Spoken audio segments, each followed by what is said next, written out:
Ya. Dan pada hari kematiannya itu, hai semuanya, balik lagi sama gue Eta Beta di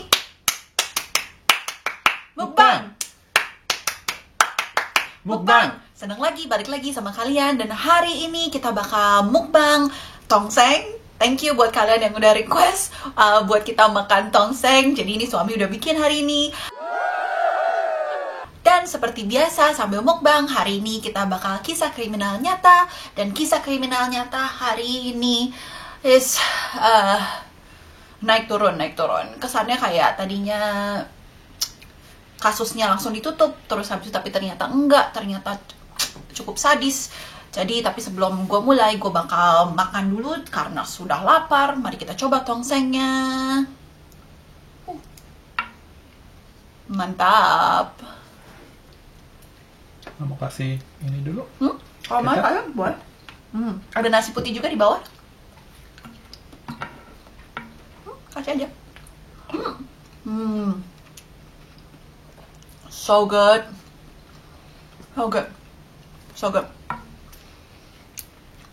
Tongseng kambing. Tapi kita beli yang nggak ada tulangnya, jadinya ini cuma dagingnya doang.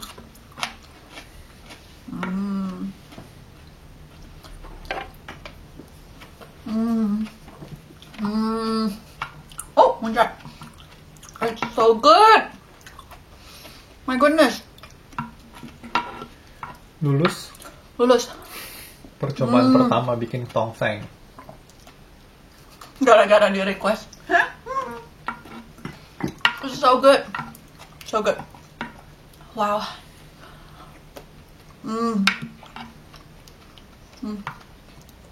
Dagingnya gede juga.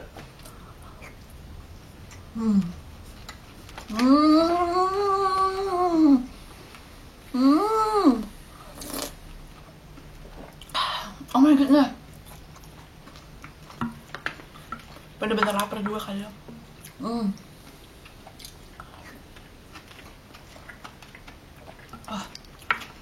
Luar biasa. Yum. Lebih enak lagi kalau ada sate kayaknya sebelahnya.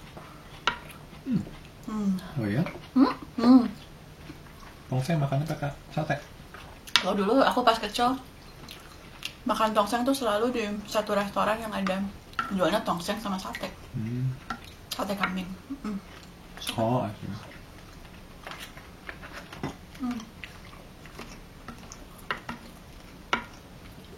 Flashback sebelum gue cerita.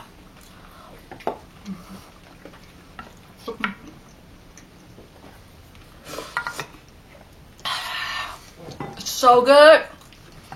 Jadi kasus hari ini kejadiannya di Amerika, di Michigan.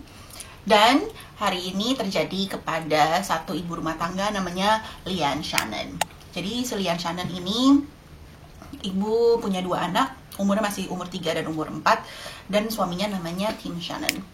Nah, pokoknya suatu malam tiba-tiba si Tim telepon gitu loh ke 911, terus bilang, aduh ini istri gue nemuin istri gue udah tenggelam di bathtub di rumahnya dia gitu loh. Terus habis itu ditanyain kan sama 911-nya, oh gimana dia masih bernafas atau enggak? Terus katanya Tim enggak, udah enggak bernafas. Gimana dia dingin atau enggak, airnya tuh masih dingin atau anget? Oh kata si Timnya, oh ini airnya udah di drain sama dia, jadi udah nggak ada airnya lagi di bawahnya. Ya udah, akhirnya si polisinya pada datang dan melihat apa yang terjadi. Dan setelah dicek otopsinya, kelihatannya si Leanne ini tuh tadinya baru minum gitu loh, soalnya di darahnya alkoholnya tuh tinggi banget gitu loh. Jadinya semuanya pada bilang, oh dia kelihatannya nggak sengaja, tau nggak sih, ini mati karena mabok, nggak sadar diri, terus tenggelam. Merosot gitu loh. Jadinya nggak sengaja.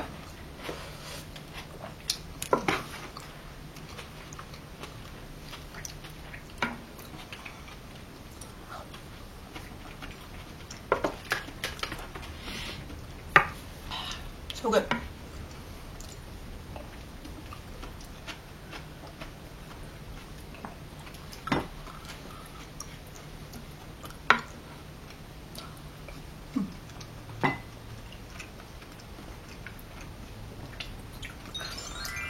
Sebelum kita lanjut ceritanya ini gimana, kita mundur dulu ke dimana si Tim sama Lian ini ketemu. Jadi mereka dua-duanya ketemu di universitas, habis itu pacaran, terus habis itu setelah mereka selesai universitas mereka langsung menikah gitu loh. Soalnya kayaknya mereka udah saling jatuh cinta, ya udahlah kita langsung menikah aja. Dan lagian si Tim ini datangnya dari keluarga yang cukup prominent gitu di komunitas itu. Soalnya mereka ini dari kota kecil. Papinya si Tim ini satu-satunya dokter di kota itu. Dan si Timnya ini, dia masuk ke dunia politik. Jadi dia masuk kayak di lokal politician gitu. Di city councilnya gitu lah maksudnya. Nah jadinya ya semuanya keluarganya si Lian pada bilang, wah iya, dia nih a good catch gitu loh, jadi mendingan lu langsung aja kawinin. terus ya udah akhirnya mereka menikah, akhirnya punya anak, dan ya udah mereka kelihatannya happy aja. Sampai suatu saat mereka udah punya anaknya kan, anaknya baru masih pada kecil-kecil. Terus ada kesempatan di mana mereka bisa nge-hire nanny gitu loh, nge-hire babysitter untuk tinggal di rumahnya mereka. Nggak tinggal full time sih, cuma suka bolak-balik gitu, tapi maksudnya ya most of the time selalu ada di rumah mereka si nanny ini. Si nanny ini masih muda, umur 20 tahun, namanya Jamie Hathaway.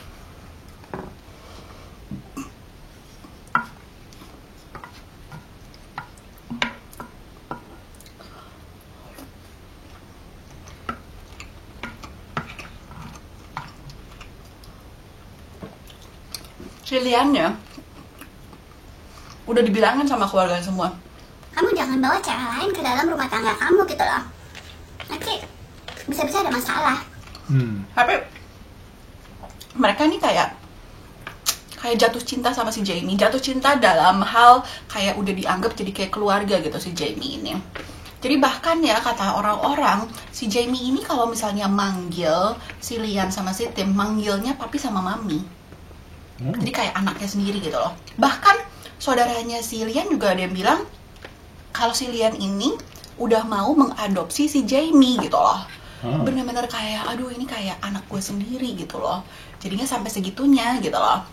Jadi masih muda banget ya? 20 tahun. Oke.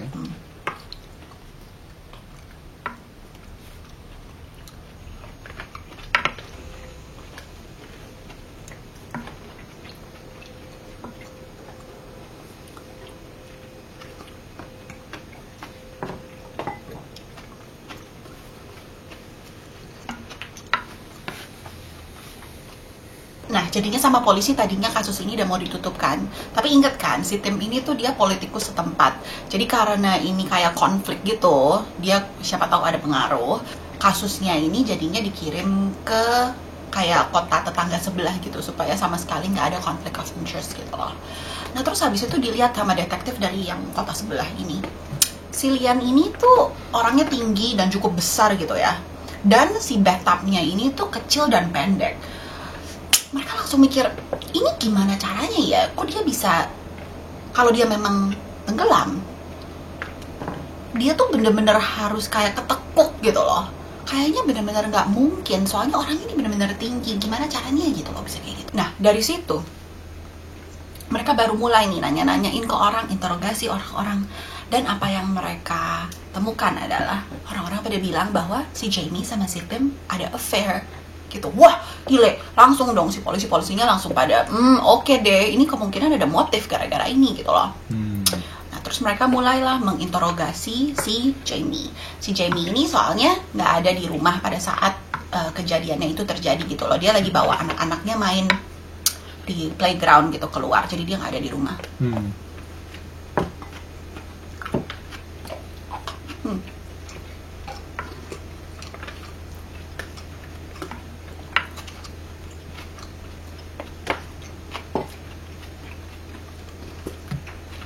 Habis ditanyain, Tim itu gimana menurut kamu? Oh iya, dia teman baik gua. Terus habis itu mulai dipancing-pancing lagi sama si polisi. Oh, kamu ada kayak spark nggak between kamu sama si Tim gitu. Terus habis itu si Jamie-nya baru mulai pelan-pelan bilang, Ya memang gue suka sama dia. terus kamu in love with him? Kamu cinta sama dia? Terus habis itu si Jamie bilang, Iya gue cinta sama dia. dan si Tim gimana? Iya Tim juga. Jadi pelan-pelan dipil, jadi ketahuan deh apa yang terjadi sama mereka berdua. Terus habis itu polisi mulai dong mengidentifikasikan barang-barang apa yang ada di rumahnya si Lian ini. Mereka di garasi di belakang ketemu kayak boxes gitu, isinya barang-barangnya si Jamie gitu. Si Jamie tuh kayak udah mau siap-siap mau pindah ke rumah ini permanently. Di dalam box-box itu ada kayak diary gitu, dan di dalam diary-nya udah ada checklist tentang gimana si Tim sama si Jamie bakalan menikah. Mereka bakal menikah di Las Vegas, apa yang mereka harus apa yang mereka harus planning gitu. Ya biasalah kalau lu mau kawin sama orang gitu kan, lu kan planning kan, lu mau apa gitu, ini segala. Dan itu ada di buku itu. Tapi yang anehnya di dalam buku itu ada lagi tulisannya, pakai tulisan tangan nih, tulisannya si Jamie. Dia bilang Bunuh diri. terus habis itu ada lagi tulisannya mourning around the mother, sedih di sekitar maminya. Jadi kayak bener-bener kayak ada rencana gitu. Apakah dia pengen supaya pura-pura itu tuh kayak bunuh diri? Oke. Jadi ya ditanya-tanyain terus. Oh, terus habis itu ya nggak sengaja mereka ketemu lagi, satu box ditandain buka pada saat Lian udah keluar dari rumah ini gitu. Si boxnya tuh ditandain kayak gitu. Dan ternyata di dalamnya ketemu semua jewelry yang punyanya maminya si Lian, yang tadinya hilang. Pokoknya tiba-tiba semuanya ada di box itu. Ya udah, terus habis itu ditanyain lagi kan si Jamie-nya. So Jamie, lu tuh sekarang gimana? Posisinya gimana sama si Tim? Oh ya, memang si Tim itu tadinya udah mau ngeceraiin si Lian ini. Dan pada hari kematiannya itu, tepat hari itu tuh mestinya hari dimana si Jamie pindah ke rumah ini permanen. Dan si Lian mestinya udah keluar dari rumah itu hari itu. Itu tuh plannya mereka. Tapi mereka bilang, oh tapi ternyata hari itu nggak sengaja ya, ini yang terjadi dan Liannya meninggal. Setelah digrilling sama si polisi, ya nggak ketemu ada bukti yang konkret gitu loh. Mereka cuma bisa asumsi dari tulisan-tulisan ini kan, tapi nggak ada bukti yang benar-benar konkret. Dan si Jamie juga bilang, gue nggak ada hubungannya sama si kematiannya si Lian ini gitu loh. Ya udah, akhirnya sama si polisi disuruhlah dia pulang. Jadinya mereka balik tanya ke si Tim, karena sekarang si Tim jadi person of interest-nya. Aduh, ini dagingnya lembut banget, super duper mantap. Wow. Jadi di otopsinya nggak ada jejak yang lain selain dia alkohol No. di darahnya aja gitu. Tidak ada jejak Nggak yang ada lain. yang luka atau Nggak ada. kekerasan gitu. Nggak ada. Cuman yang bikin mereka bener-bener pengen menginvestigasi adalah ukuran badannya si Lian. Karena gede banget, nggak mustahil gitu loh. Ya.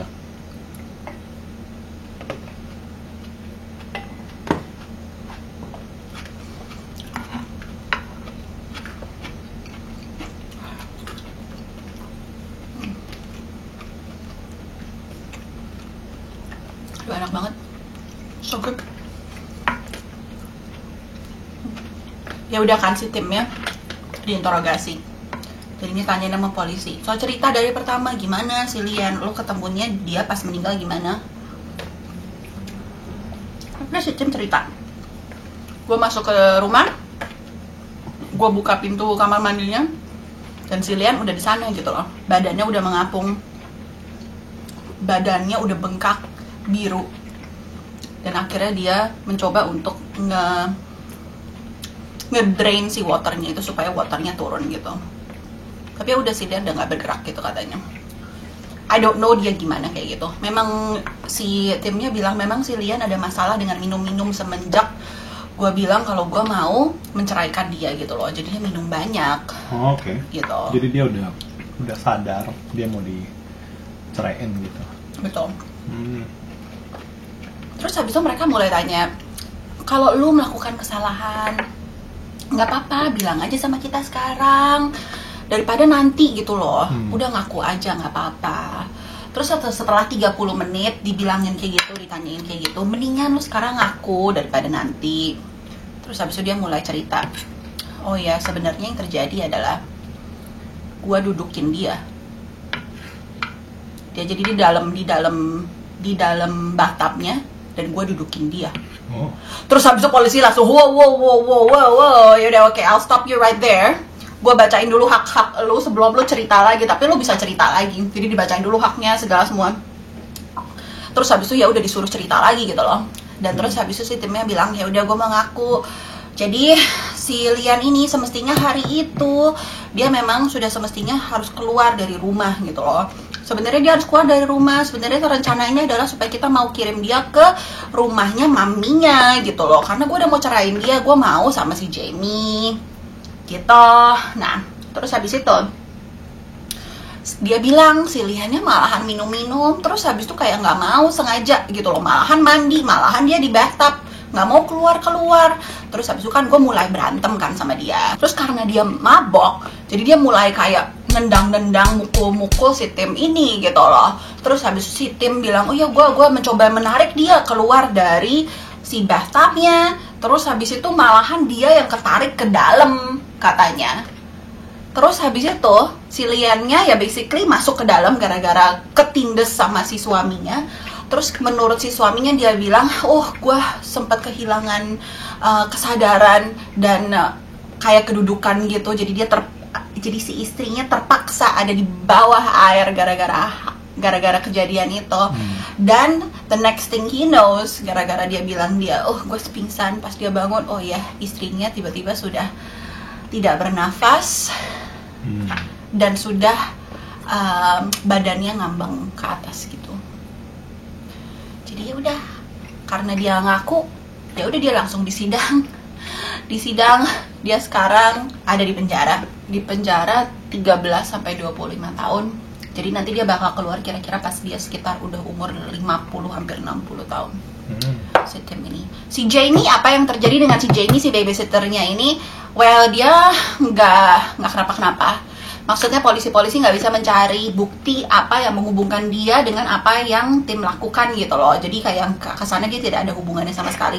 Walaupun mereka masih agak-agak curiga bahwa si Jamie ini tuh sebenarnya yang memberikan perintah gitu loh kepada si Tim. Tapi mereka nggak bisa buktiin, jadinya si Jamie tetap di luar and free. Okay. Gitu. Dari keluarga bahagia dan tiba-tiba sekarang jadinya begitu. Very sad. Dan udah punya anak ya? 2. Gimana tuh anak-anaknya?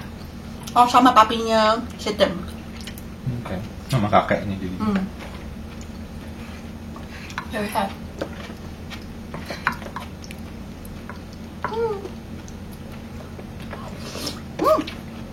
Oke deh, semoga kalian enjoy cerita hari ini. It's a bit sad ceritanya, tapi ya semoga kalian enjoy sama ceritanya. Jangan lupa klik subscribe, dan jangan lupa komen juga di bawah dan like video ini dan share ke teman-teman kalian kalau mereka juga enjoy cerita-cerita kriminal seperti ini. Dan hari ini kita mau shout out ke Ratu Kadita. Thank you so much. Kamu selalu juga komen ke video-video kita. Kita seneng banget setiap kali lihat bacain komen-komen kamu. Keep commenting and ya kita sampai jumpa lagi di video selanjutnya ya. Oke, bye bye.